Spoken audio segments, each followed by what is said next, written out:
Me llamo Paquita, aunque en mi partida de nacimiento ponga otro nombre, y mi hermana gemela se llama Lucía. Aquel martes por la noche, cuando me llamó al móvil, me costó un mundo reconocer que era ella la que estaba al otro lado. Los sollozos la tenían totalmente rota. En los 63 años que llevamos compartiendo vida, jamás la había escuchado derrumbarse de esa manera. Te lo digo de verdad. Y mira, te reconozco que en cuanto me soltó lo que estaba pasando, algo dentro de mí hizo clic y cambió para siempre. Lucía y yo somos gemelas idénticas. Lo hemos sido desde el primer día y lo seguiremos siendo hasta el último. Da igual que ya peinemos canas y que las arrugas nos marquen la cara. Si no nos conoces a fondo, todavía hoy nos confundes por la calle. Ella siempre fue la del corazón tierno y bondadoso, mientras que yo salí con un carácter mucho más testarudo y cabezota.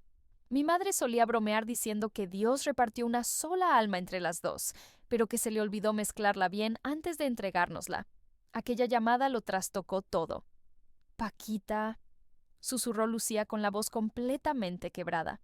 Ya no puedo más. De verdad, no me quedan fuerzas. Me incorporé de un salto en el sillón y silencié la televisión de inmediato para escucharla bien. Lucía, por Dios, ¿qué te pasa? ¿Es otra vez el corazón? Se quedó callada un momento y pude oír cómo le costaba hasta recuperar el aire. No, no es eso, respondió por fin. Es Víctor, es su madre, son todos ellos. Me tienen acorralada, Paquita. Llevo 28 años viviendo en una jaula. Yo ya sabía que el matrimonio de mi hermana no era precisamente un camino de rosas. Víctor siempre me resultó un tipo frío y distante en las comidas familiares, pero lo de sentirse atrapada eran palabras mayores. Necesitaba que me lo explicara todo, así que le pedí que no se callara nada. Y vaya si lo hizo. Durante las 2 horas siguientes, mi hermana vomitó 28 años de auténtico infierno. Me contó cómo Víctor fiscalizaba cada céntimo que ella traía a casa de su trabajo en la fábrica. Le daba una miseria de asignación semanal, apenas 40 euros, mientras él gastaba a manos llenas sin dar explicaciones. Me explicó que su suegra, Margarita, se instaló en la casa hace 5 años y desde entonces la trata como si fuera la criada de su propio hogar. Y por si fuera poco, su cuñado Ricardo le ha ido sacando más de 30.000 euros a lo largo del tiempo, sin haberle devuelto ni un solo céntimo. Lucía me confesó que Víctor le gritaba a diario, llamándola inútil, fracasada y diciéndole que no servía para nada. La semana pasada, me dijo con una voz que sonaba ya vacía, sin vida, me soltó a la cara que lo único decente que había hecho en mi vida fue darle un hijo, y que, aún así, seguro que también lo había echado a perder. Se me heló la sangre al escucharla, pero un segundo después, lo que sentí fue una rabia que me quemaba por dentro. ¿Pero cómo te has callado esto tanto tiempo? Le solté, casi exigiendo una explicación. Por pura vergüenza, Paquita, me contestó Lucía. Soy una mujer adulta. Se supone que debería saber poner a mi marido en su sitio y no dejar que me pisotee. ¿Y qué clase de mujer permite que la traten así? Le dije con firmeza. Pues una mujer que tiene un corazón de oro, Lucía. Una mujer que se merece algo muchísimo mejor que ese infierno. Escúchame bien, voy para allá ahora mismo. ¿Qué? No, Paquita, por Dios, no hace falta que te pegues el viaje, me dijo, intentando frenarme. Que voy, te digo, repetí sin dejarle espacio para protestar. ¿Y voy con un plan en la cabeza? Mira, Lucía y yo no habíamos aprovechado eso de ser gemelas desde que éramos adolescentes, cuando nos intercambiábamos para volver locos a los profesores. Pero situaciones desesperadas requieren medidas desesperadas.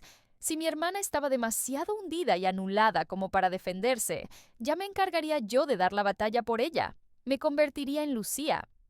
Iba a conseguir que Víctor y toda su calaña se arrepintieran de cada palabra cruel, de cada euro que le habían mangado y de cada lágrima que le habían hecho derramar a mi hermana.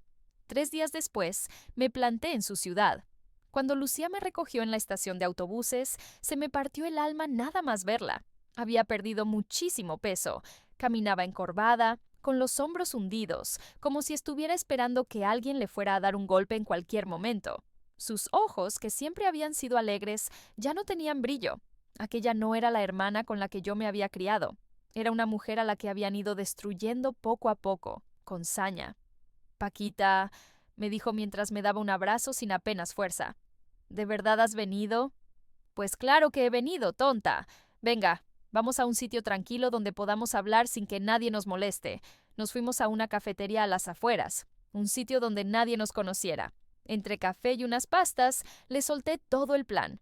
Lucía se iría un par de semanas a mi casa en el pueblo, a descansar, a que le diera el aire y a recuperarse de verdad.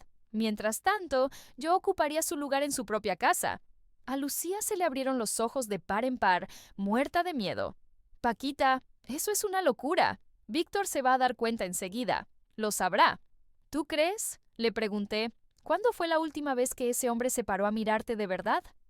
Pero a mirarte a la cara, digo. Lucía se quedó pensativa y se le saltaron las lágrimas. No me acuerdo, susurró. Exacto. Para él eres invisible, Lucía. No le importas lo suficiente como para fijarse en los detalles. Ese es su punto débil, y ahí es donde vamos a jugar nosotras. Me pasé los 2 días siguientes empapándome de cada detalle de su rutina. ¿A qué hora se levantaba? ¿Qué desayunaba? ¿En qué silla se sentaba a la mesa? Aprendí qué programas veía Víctor en la tele para saber cuándo tenía que estar callada y, sobre todo, qué lista interminable de tareas domésticas esperaban que ella hiciera cada día. Me puse al día de qué clase de desprecios solía soltar Margarita y a qué hora solía aparecer Ricardo para mangar dinero. Pero te digo una cosa, la realidad era mucho peor de lo que yo me había imaginado. Mi pobre hermana vivía como una auténtica prisionera en su propia casa. El viernes por la mañana, Lucía se marchó en mi coche camino a mi casa del pueblo, con una maleta pequeña y mi tarjeta de crédito en el bolsillo. La pobre iba muerta de miedo, pero por primera vez en años le vi un brillo de esperanza en los ojos. Me quedé mirando el coche hasta que giró la esquina y se perdió de vista. En ese momento, respiré hondo y entré en la casa ocupando el lugar de Lucía. Víctor estaba en el salón cuando entré. Es un hombre de rasgos afilados, pero te aseguro que sus palabras cortan mucho más que su cara. Ni siquiera levantó la vista del móvil cuando me vio. «Llegas tarde», soltó con una frialdad que me dejó helada. «Mi madre está esperando su té. Y el jardín no se va a cuidar solo, ¿sabes?» Me quedé allí quieta un segundo, asimilando el golpe. Así era como este tipo recibía a su mujer. «Buenos días para ti también», le contesté. Eso hizo que, por fin, despegara los ojos de la pantalla. Me miró con los ojos entrecerrados, como si no diera crédito. «¿Perdona? ¿Qué has dicho?» Lucía me había advertido. «Paquita, no les plantes cara demasiado pronto. Deja que se confíen.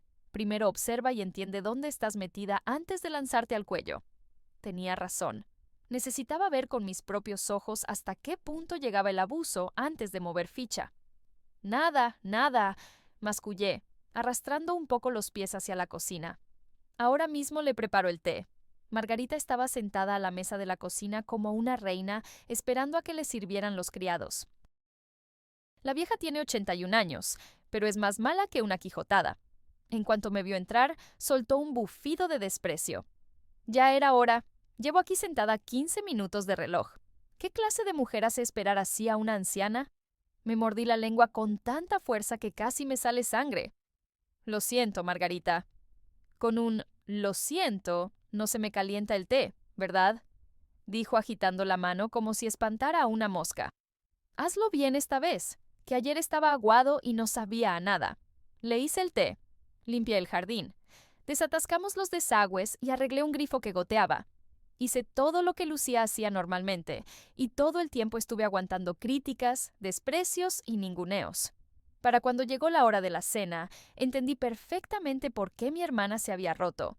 Pero también me di cuenta de otra cosa.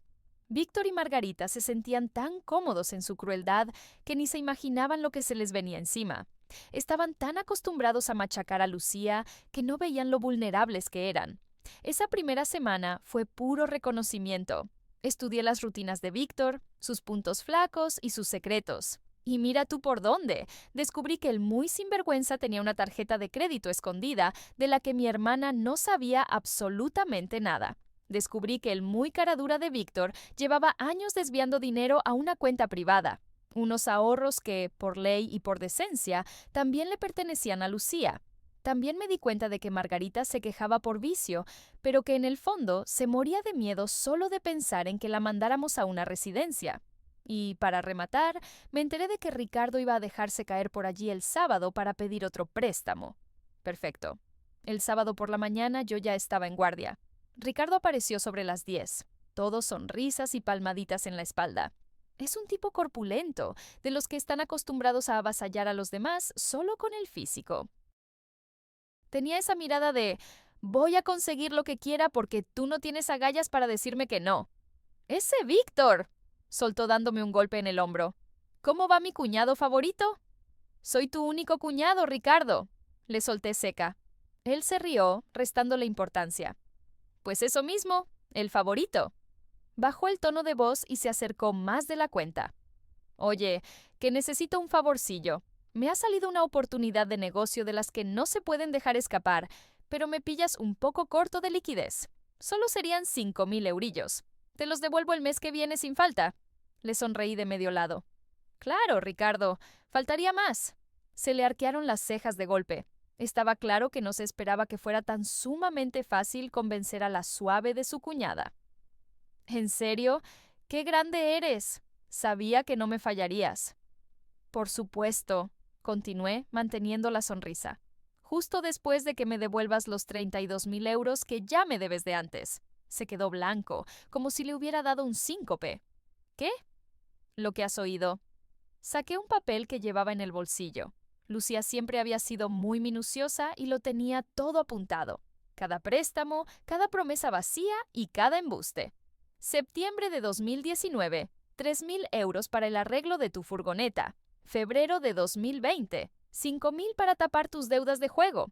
Agosto de 2021, 8.000 para aquel negocio de inversión que resultó no existir. ¿Quieres que siga leyendo?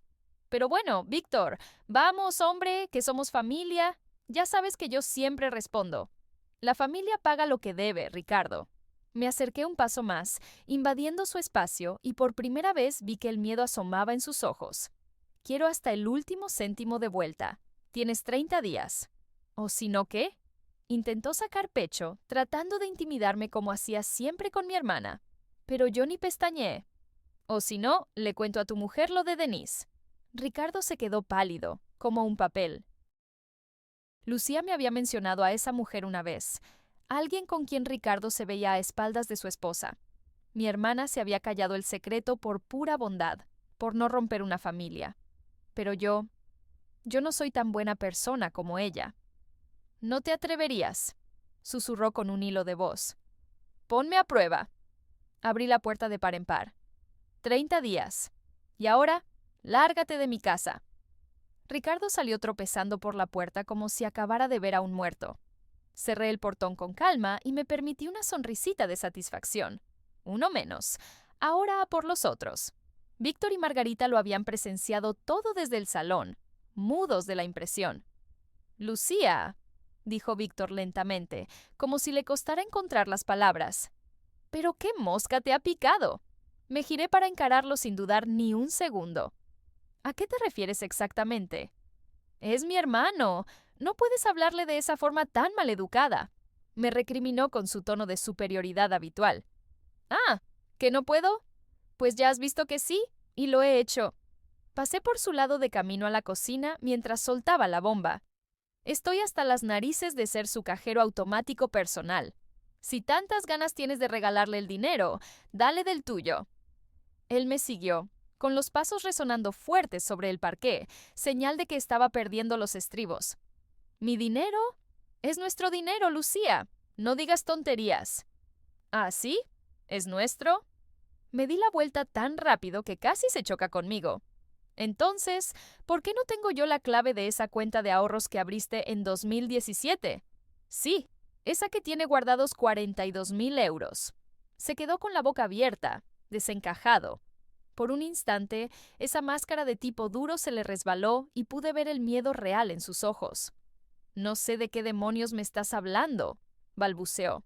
Sabes perfectamente de qué hablo, y vamos a discutirlo muy seriamente, esta noche, después de cenar. Lo dejé allí plantado, sin que supiera ni qué decir. Llegó la hora de la cena, y Margarita, fiel a su costumbre, empezó a quejarse de que la carne estaba algo pasada. Normalmente, según me contó mi hermana, Ella se habría deshecho en disculpas e incluso le habría preparado otra cosa. Yo, en cambio, dejé el tenedor sobre el plato y la clavé con la mirada. Margarita, si mi forma de cocinar no está a la altura de sus exigencias, tiene usted toda la libertad del mundo para hacerse su propia comida. Se hizo un silencio sepulcral en la mesa. ¿Perdona? A la vieja casi se le saltan los ojos de las órbitas. Lo que ha oído.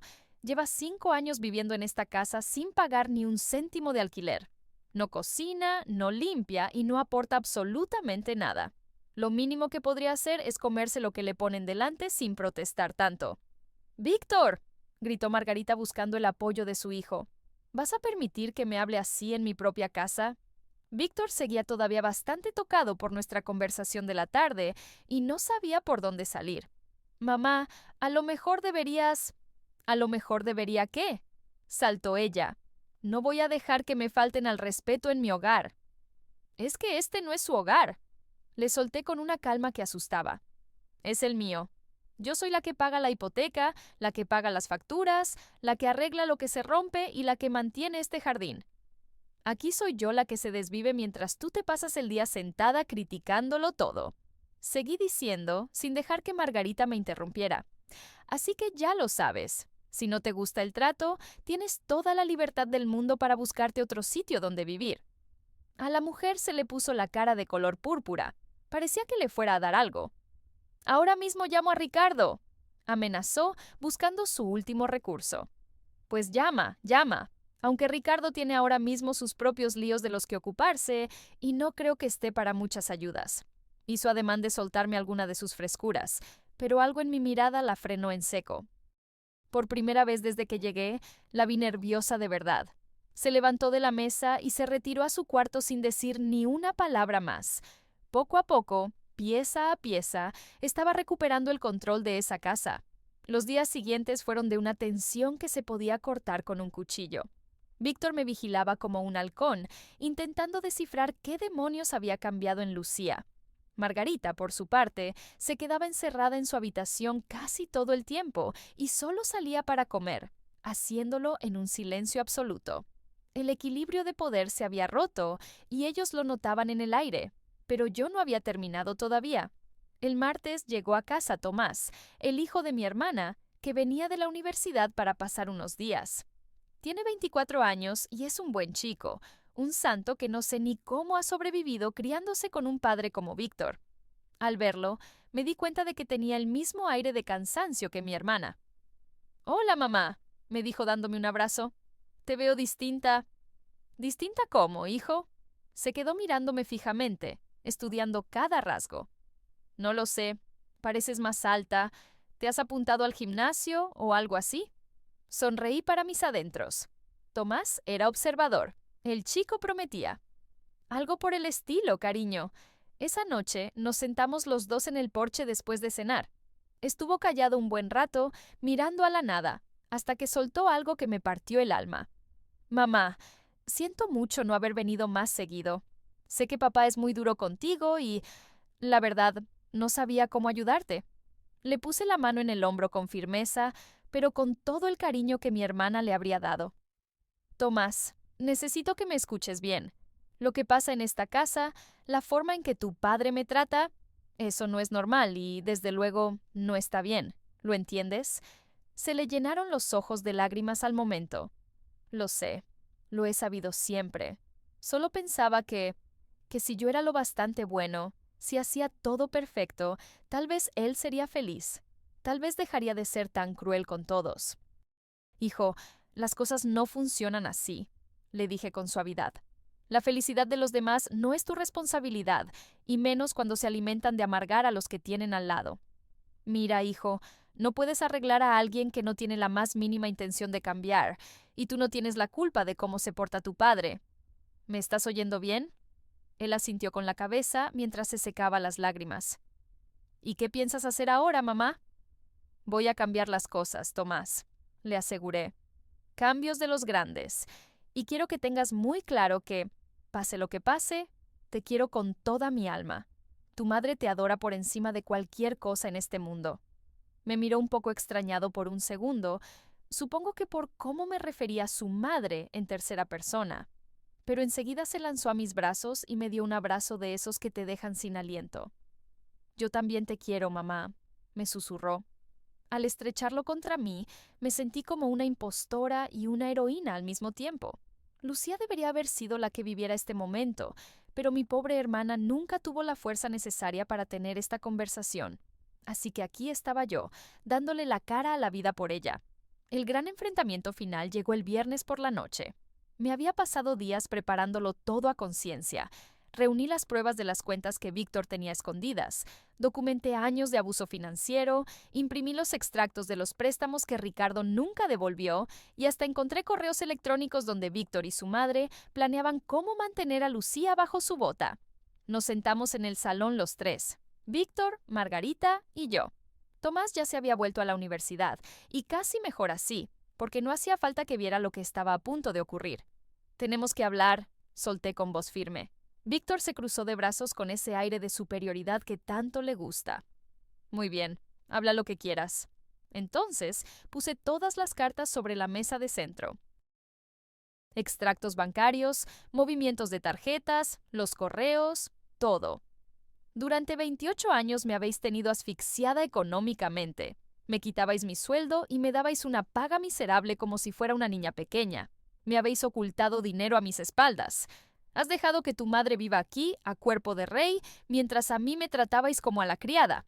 Has permitido que tu hermano me robe descaradamente, y habéis hecho que me sienta un cero a la izquierda cada puñetero día.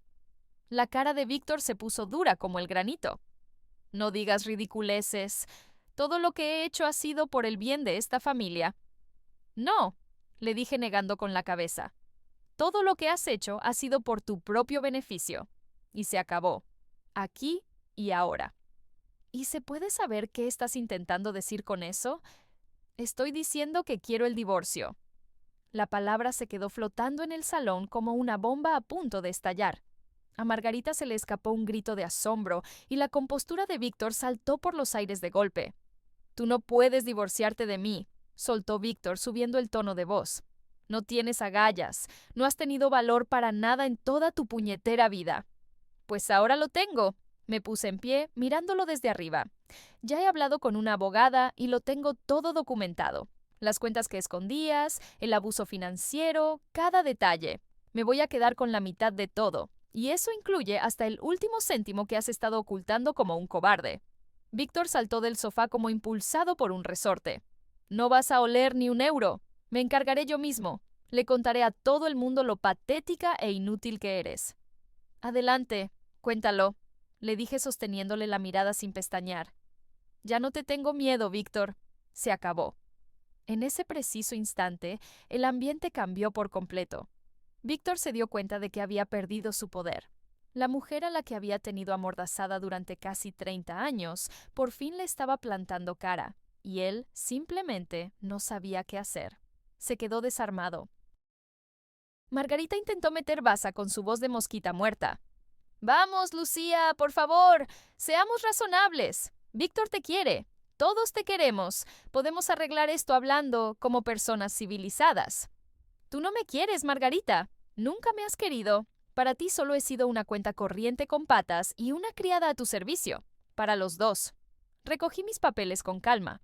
Tenéis 30 días para buscaros otro sitio donde vivir. Me quedo con la casa. Mi abogada dice que tengo todas las de ganar y pienso pelear por cada cosa que me corresponde. Víctor empezó a gritar como un loco. Decía que yo no era nadie sin él, que iba a fracasar en cuanto estuviera sola y que volvería arrastrándome a pedirle perdón. Dejé que gritara todo lo que quisiera. Ya no me dolía. Cuando te han dado patadas durante tanto tiempo, llega un momento en que, cuando por fin te dejas de agachar, los golpes ya ni te rozan. Salí del salón con la cabeza bien alta y me fui a mi cuarto. Por primera vez en 28 años, el lado de la cama de Lucía olía a victoria pura. A la mañana siguiente, llamé a mi hermana. Ya está, Lucía. Hecho, he puesto en marcha el divorcio. Le he cantado las 40 a Víctor, a su madre y a Ricardo. Está todo por escrito y bien atado. Ahora solo tienes que volver y terminar de cerrar este capítulo. Se hizo un silencio largo al otro lado de la línea. ¿Lucía? ¿Estás ahí? Estoy aquí, respondió con la voz pastosa, ahogada por la emoción. Estoy aquí, Paquita. Paquita, de verdad que no sé ni qué decirte, me confesó Lucía por teléfono. He estado aquí en el pueblo todo este tiempo, y por fin me he vuelto a acordar de lo que se siente al respirar tranquila. Se me había olvidado por completo lo que era la paz. Pues vas a tener toda la paz del mundo a partir de ahora. Te lo prometo, le aseguré. Vuelve a casa, hermana. Vuelve y empieza de una vez tu nueva vida. Llegó 2 días después. Hicimos el cambio de nuevo. Me puse mi ropa y me volví a mi casa con el corazón hinchado de orgullo. Sabía que Lucía todavía tenía un camino largo por delante. El divorcio iba a ser un proceso feo y Víctor no se iba a rendir sin patalear. Pero esta vez ella iba a ganar, porque por primera vez en su vida tenía pruebas, tenía una buena abogada y, lo más importante de todo, había recuperado el respeto por sí misma. 3 meses más tarde, el divorcio ya era oficial. Lucía se quedó con la casa y Víctor se vio obligado a repartir hasta el último céntimo de esos ahorros que tenía escondidos. Ricardo, muerto de miedo por si se descubría su aventura con Denise, acabó devolviendo cada euro que debía. Y Margarita, pues acabó en una residencia en la costa, bien lejos de todos nosotros. Una tarde de sol, Lucía me llamó con una voz tan ligera y alegre que no parecía la suya. «Paquita», me dijo, «he tenido una cita». Me eché a reír de la alegría. «¿Una cita? Pero bueno, Lucía, ¿qué me cuentas?» Se llama Francisco. Es un hombre que conocí en el centro cultural.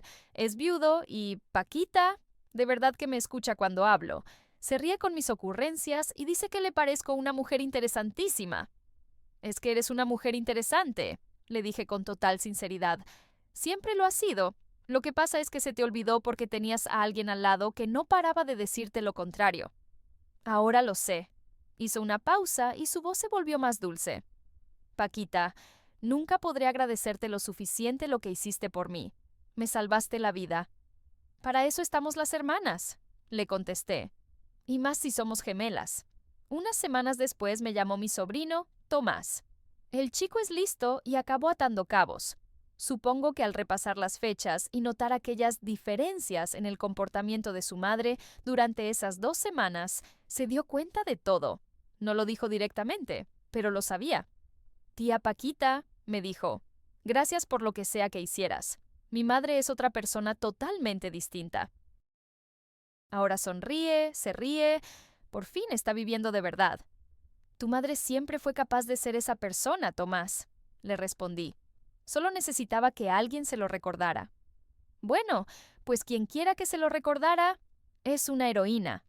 Colgué el teléfono y me quedé mirando por la ventana de mi casa, viendo cómo caía la tarde. A veces, para que alguien vuelva a ser quien era, solo hace falta que otra persona se ponga en sus zapatos y dé el primer paso por ella. Las hojas de los árboles ya se estaban tiñendo de oro y rojo, y el aire traía ese aroma tan típico del otoño. En algún lugar de la ciudad, mi hermana por fin respiraba en libertad. Víctor seguramente seguiría rabiando, amargado y echándole la culpa a todo el mundo menos a sí mismo.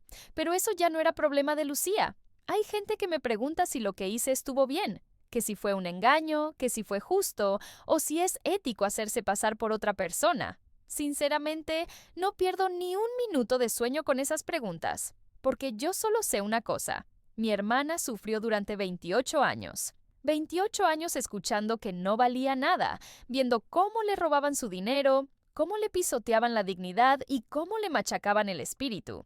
Y yo, en solo 2 semanas, le devolví la vida. Si eso está mal, entonces no quiero estar en lo cierto. Lucía y yo ya hemos cumplido los 71. Ella lleva 7 años casada con Francisco y te lo digo de corazón, son felices de verdad. Tomás ya tiene sus propios hijos y mi hermana es exactamente la clase de abuela que siempre quiso ser. Cariñosa, presente y llena de vida. Cenamos juntas todos los domingos y hablamos de 1000 cosas, de todo menos de aquellas 2 semanas. No nos hace falta mencionarlas. Las dos sabemos perfectamente lo que pasó y, sobre todo, lo que significó. Ser gemela es una auténtica bendición. Llegas a este mundo con alguien que comparte tu cara, tu sangre y hasta tu alma. Y cuando esa persona sufre, tú sientes ese dolor como si fuera el tuyo propio. Yo no podía quedarme de brazos cruzados viendo cómo mi hermana se ahogaba, así que me tiré al agua y nadé por las dos. Eso es lo que hace la familia. Eso es lo que hace el amor, y si tuviera que volver a hacerlo mañana mismo, no cambiaría ni una sola coma de lo que pasó.